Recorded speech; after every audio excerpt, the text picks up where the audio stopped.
Assalamualaikum warahmatullahi wabarakatuh.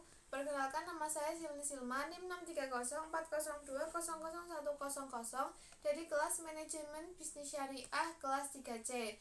Pada video kali ini saya akan membahas mengenai mekanisme pasar dalam Islam untuk memenuhi ujian akhir semester mata kuliah Ekonomi Mikro Islam.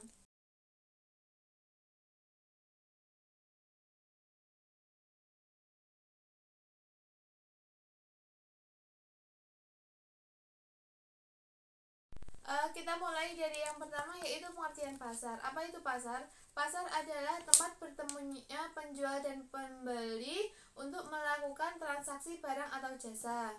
Nah, dalam perspektif Islam, setiap kegiatan ekonomi itu mengacu kepada konsep maslahat dan menjunjung tinggi asas-asas keadilan. Selain itu pula, menekankan bahwa pelakunya selalu menjunjung tinggi etika dan norma hukum dalam kegiatan ekonomi.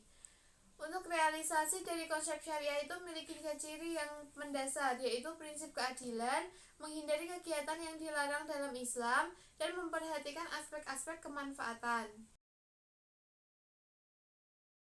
Selanjutnya ada kekuatan pasar dalam ekonomi Islam, yaitu ada pada permintaan dan penawaran. Apa itu permintaan? Permintaan adalah faktor-faktor yang mempengaruhi permintaan ini, yaitu harga barang yang bersangkutan, pendapatan konsumen, ekspektasi, harga barang yang terikat, maslahah, dan selera konsumen. Berikut adalah grafik dari permintaan. Yang kedua ada penawaran. Apa itu penawaran? Definisi penawaran menurut Ibnu Taimiyah adalah kekuatan penting dalam pasar sebagai ketersediaan barang yang ada di pasar. Menurutnya, penawaran dari impor dan produksi lokal sehingga kegiatan ini dilakukan oleh produsen maupun penjual. Berikut merupakan grafik dari penawaran.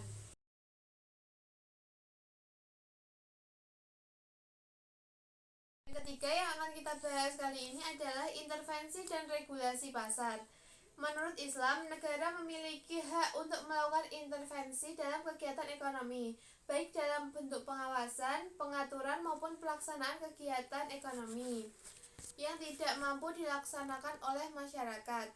Dalam konsep ekonomi Islam, cara pengendalian harga ditentukan oleh penyebabnya.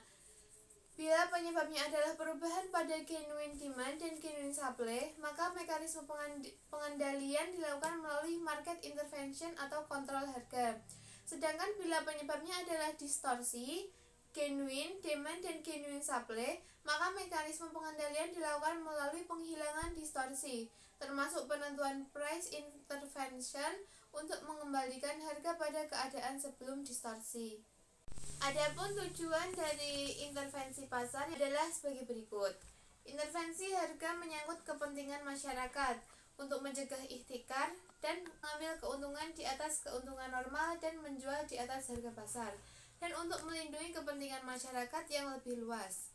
Adapun regulasi harga atau bagian dari intervensi pemerintah memiliki tiga fungsi, yaitu fungsi ekonomi, berhubungan dengan peningkatan produktivitas dan juga peningkatan pendapatan masyarakat miskin melalui alokasi dan relokasi sumber daya ekonomi. Fungsi sosial, mempersempit kesenjangan antara masyarakat kaya dan masyarakat miskin. Dan yang terakhir adalah fungsi moral, upaya untuk menegakkan nilai-nilai Islami dalam aktivitas perekonomian. Selanjutnya adalah distorsi pasar. Apa itu distorsi pasar? Distorsi pasar merupakan kondisi pasar yang tidak seimbang di mana terjadi hal-hal yang mengganggu mekanisme pasar yang sudah tersusun rapi. Yang merupakan distorsi pasar diantaranya yang pertama, penimbunan barang atau ihtikar, yang kedua, penentuan harga atau tasir, yang ketiga riba, yang keempat tadlis, yang kelima qoror, dan yang keenam tindakan melambungkan harga. Keseimbangan atau equilibrium menggambarkan suatu situasi di mana semua kekuatan yang ada dalam pasar, permintaan dan penawaran berada dalam keadaan yang seimbang atau equilibrium. Sehingga setiap variabel yang terbentuk di pasar, harga dan kuantitas sudah tidak lagi berubah. Proses terjadinya keseimbangan dalam pasar berawal dari mana saja, baik dari segi permintaan ataupun penawaran. Namun, dalam segi perubahan akan terjadi pada satu sisi saja, sisi penawaran atau sisi permintaan.